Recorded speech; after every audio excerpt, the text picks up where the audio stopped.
Tunlar cümledi, yüreğim seni de vurardı. Juda zor yollarda qo'ling qo'limda, oy ham bizni ko'rib kulganda edi.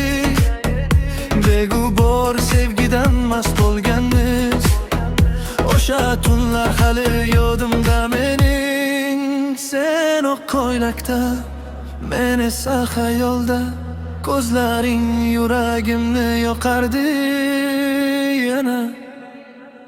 O'li 18 yoshimda edi, yuragim eng toza paytida edi. Sevgini nima bilmay sevgan kunlarim, hammasi sen bilan bog'liq edi. O'li 18 yoshimda edi, tunlar ham romantik edi.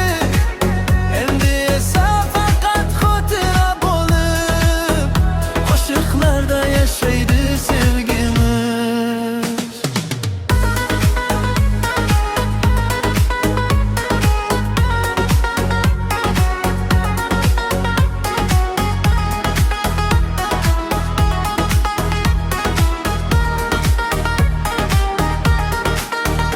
Telefon yo'q edi, faqat maktublar. Ko'tardim har kuni birgina xabar.